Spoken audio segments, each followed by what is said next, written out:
Hi, thank you for joining today. Today's Facebook Live is about 5 adaptogen herbs. These are adaptogen herbs that I've used over the years for myself and my patients, and I would love to share some information about them.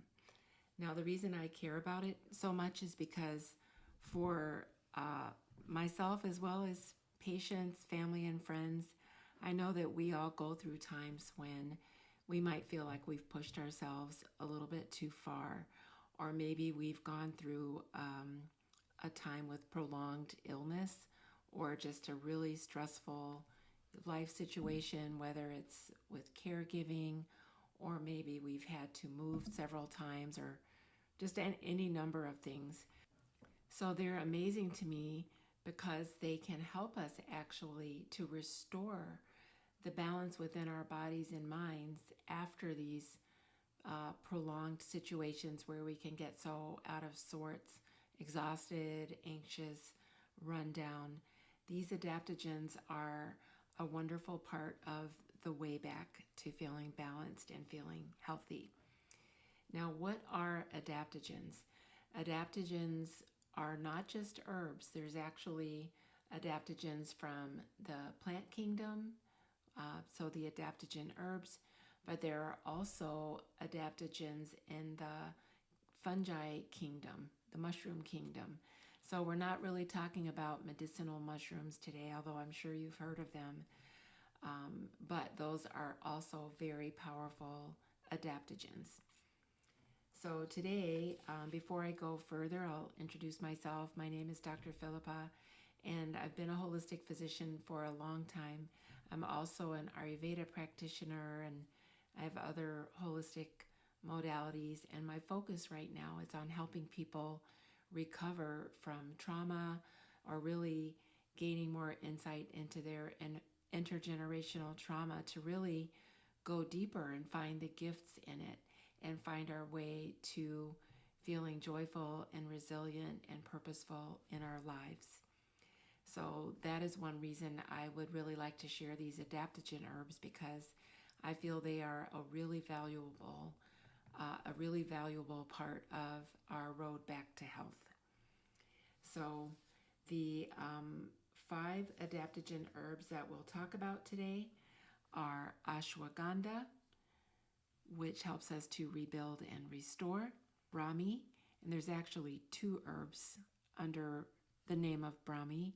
There are probably even more that are called Brahmi, but 2 for sure. They're similar but not related, so we'll talk about those. And then Tulsi, the mother of herbs, which is so good at helping us balance our mood and metabolism. Rhodiola, which is great for endurance and also can serve as a heart tonic. And lastly, amla, which is great for healthy aging and overall antioxidant support. So before we go into those, I would just like to talk about how these adaptogen herbs got to be so powerful. Well, like all plants, like especially our plant foods and our herbs, they're so unique, and part of their benefit to us as humans comes from the way that they grow, the type of soil, the type of conditions. And for these adaptogen herbs, they grow pretty much in adverse conditions, like very rocky soil or the side of a mountain or very cold weather. So as the plant itself is growing, it produces those compounds for its own benefit to help it survive those conditions. So when we take in those herbs, we actually get the benefit of all of those compounds. That's why they are so beneficial to us. Now, one thing to think about is that these herbs, like in the kind of Western way of thinking, if we take something, we get the action. But thinking about Ayurveda and other ancient approaches, we know that we actually have to digest that.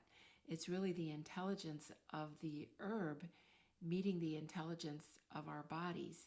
And some research does show that the compounds in herbs and the foods that we think of as very healthy foods, the reason that they help us is because our own gut bacteria transforms these compounds into a form that's active and beneficial for us. So it really isn't just taking these herbs, it's like also thinking about helping ourselves become a healthy terrain and a welcoming terrain for the benefit of these herbs. Thinking about our own gut health and our own self care. Sometimes people use that term differently, but basically just recognizing that the intelligence of this herb is meeting us. It's not just coming in there and doing something to us or for us. It's actually meeting us and interacting with us. And when we do that, it's kind of like um, we're gaining so much benefit and intelligence from these herbs. So I just wanted to say that before we go on. So we will talk about first ashwagandha. So ashwagandha is actually the first adaptogen herb and maybe the first Ayurvedic herb that I learned about years ago. And I learned about it because I was looking for a way for myself to help myself with stress and build my own capacity for that. So it turns out that ashwagandha in Ayurveda, it's traditionally used to help in a rebuilding way. So if someone has become depleted over time and we need to restore and rebuild their energy, or if someone has become kind of emaciated or lost weight, lost muscle mass, this is a wonderful herb to help them rebuild. So one study that was done looked at ashwagandha and its impact on protecting muscle from the stress of overtraining. So these were athletes, two groups who were both overtraining, but one of them took ashwagandha, and the study found that their muscles were more protected from the oxidative stress or the type of cellular damage that can happen with overtraining. So while many of us, possibly most of us, are not athletes concerned about overtraining, certainly it would be a beneficial herb to think about if you are athletic, you run cross country, or you're training for an event. It may be an herb that you want to consider. But for those of us who are not thinking of ourselves as athletes, we can still think about how we might kind of overdo it, kind of run ourselves into the ground, or push ourselves to the point where for some of us we might lose muscle mass, maybe lose weight, maybe with stress and overdoing it. So another aspect of this herb is that in the process of aging, which is really a focus of mine, not only for personal reasons, but just in general for the community, I've seen so much decline that is considered normal for aging. And there's more that we can do for ourselves. We can have much more vitality as we age.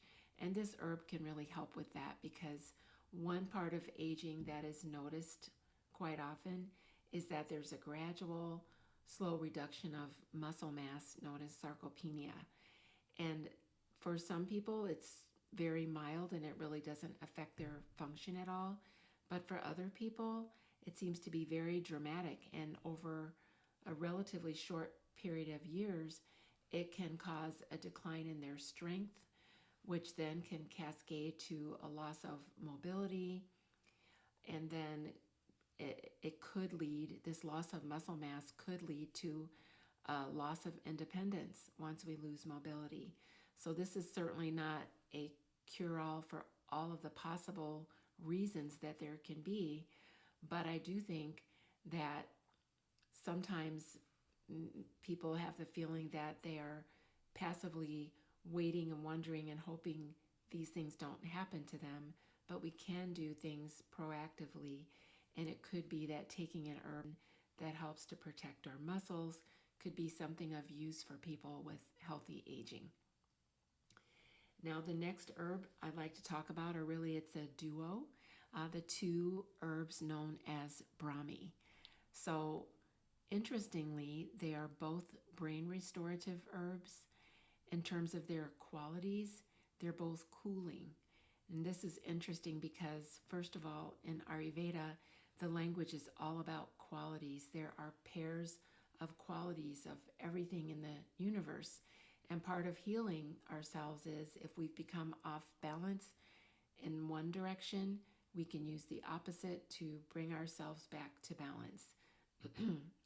And it so happens with some of the brain disorders like dementia, depression, even in Western medicine, they are recognized as having excessive inflammation at the root of those conditions. And so in Ayurveda, this would be the relative term would be that it's an excess or um, kind of an unhealthy uh, pitta in the body. And so these herbs are cooling that helps to counterbalance that. The two herbs are bacopa and gotukola. So between the two of these, um, gotukola is more cooling and it has an affinity for inflammatory conditions of the skin. So let's say if a person has something like depression or beginning to have some other brain inflammatory condition and they are also having a skin rash or a rash on the scalp, then this herb may be a good choice for them. Bacopa is also cooling, not as much as the gotukola, but it seems to have more of an affinity for helping with anxiety and depression. And so that might be the better use for the bacopa. Both are very valuable, and if this is something you're looking for, then you may want to consider those herbs for brain restorative purposes. The next herb to talk about is Tulsi. So, Tulsi is known as the mother of herbs. It has over 350 names. So, in Ayurveda, it's used to help reduce anxiety. It is also helpful to relieve congestion in the body and around the heart. This is really interesting because, in general, the basil family is known to support lymphatic health. So, this one, as a very potent sacred basil, is also very useful in that regard. And some Western studies have shown that it does have an impact in balancing multiple neurotransmitter systems. So, it is a very valuable one to use. But because it does impact neurotransmitter systems, if you are on any medication that is also working in that way, and this goes for any of the herbs or any herb at all, if you're having two ways to work on one system, you may want to really do this with care so that there's not too much of an impact. But Tulsi is a very potent adaptogen herb that can really help to restore your mood and sense of balance. The next herb to talk about is rhodiola. So, rhodiola is a wonderful herb for endurance. It's been studied in many groups that need to um, maintain endurance, like military recruits, medical residents, and for all of us who are just going and going and going and not allowing enough time for rest. I totally have been down this road and I kind of revisit this. It's kind of a tendency I have. So I appreciate herbs like rhodiola as well as reminders from my own holistic health team to continue seeking balance in my life. But rhodiola is a great herb for endurance. And it also serves as a heart tonic. So this is an herb to think about if you are working to maintain your cardiovascular health or you are coming off of a time when maybe you've been overdoing it. The next herb to talk about is amla. So amla comes from these beautiful, vibrant green Indian gooseberries. And I really wish that I could grow those in the Chicago area, but it's not happening. But it's really good to know where these wonderful herbs come from. So amla is so high in vitamin C, more so than oranges, more so than even broccoli. So if you are looking for a potent source of vitamin C that's very protective and also supports you in healthy aging, then amla would be a great bet. It also has effects on helping restore skin. If you have noticed that your skin is kind of taking the toll of excessive work or exposures, then amla can be a great herb to incorporate to help you restore your overall health. Of course, with all the vitamin C, it's very immune supportive as well. It's been used for helping with recovery from many types of viral infections, other types of infections, and just overall debility. So, this is an overview of 5 of my favorite adaptogen herbs. There are so many adaptogen herbs in Ayurveda and other healing traditions. Some of them overlap, but some are unique to the geography of where these traditions originated. So I encourage you to learn more about them and just really explore this world. And just to recap, one of the main, or to talk about one of the great things about these adaptogen herbs is that they really treat us as a whole person. As I talked about before, the intelligence of these herbs is interacting with us as an individual, our own gut microbiome, our own system.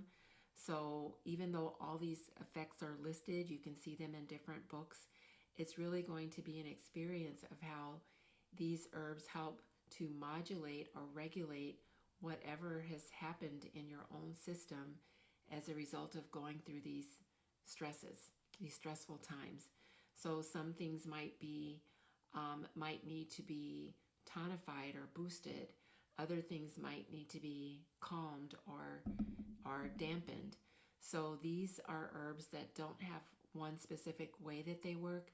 They have a non-specific way, meaning they have the ability to search out what is needed in our body and intelligently help to balance our systems.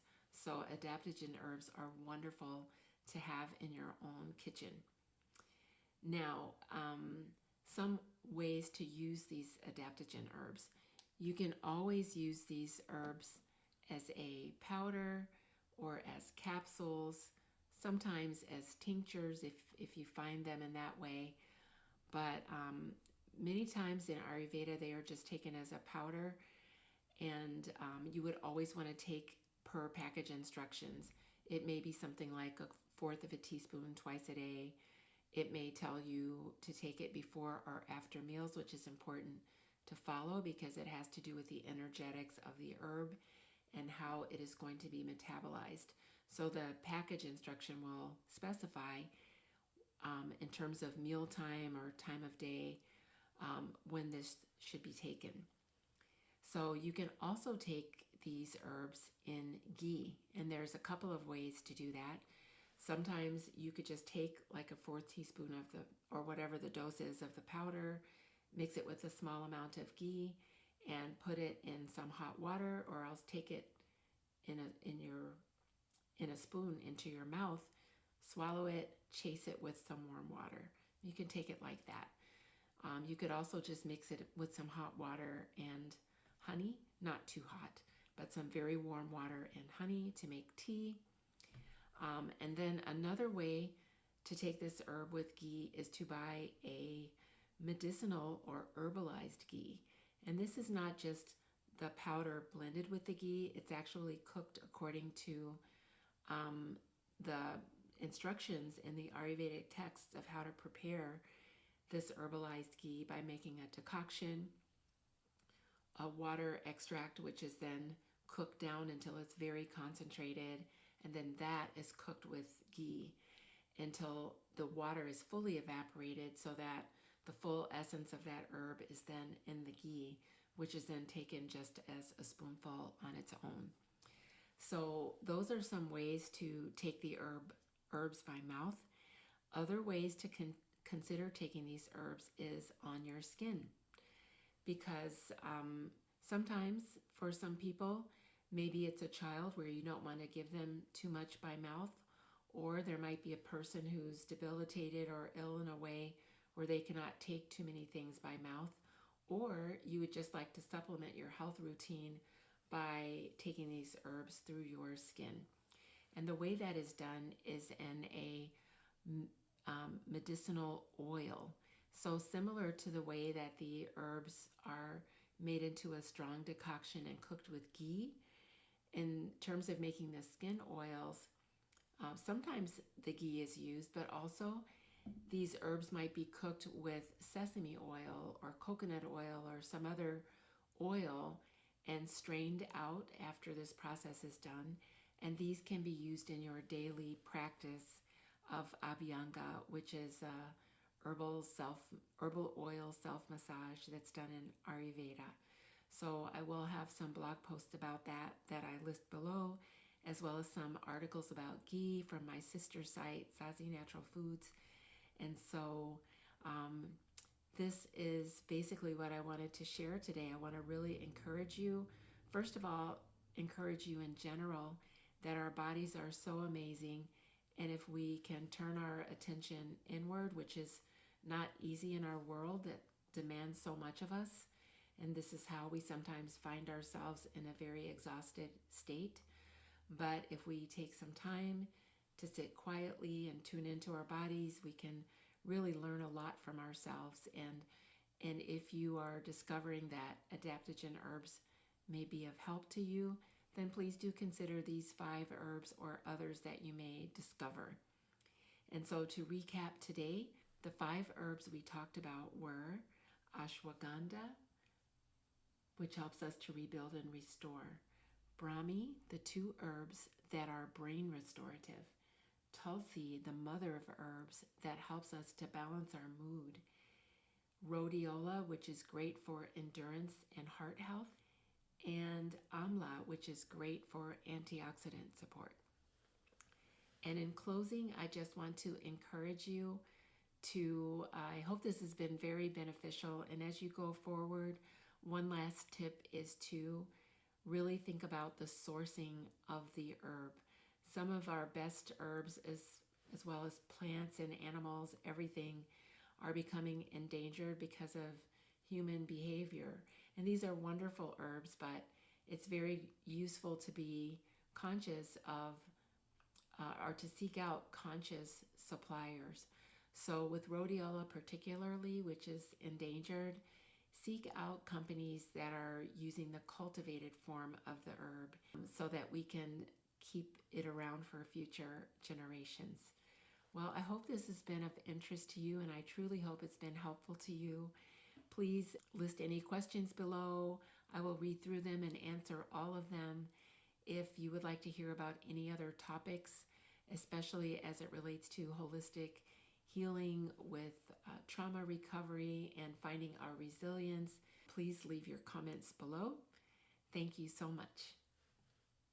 And this is Dr. Philippa. Okay.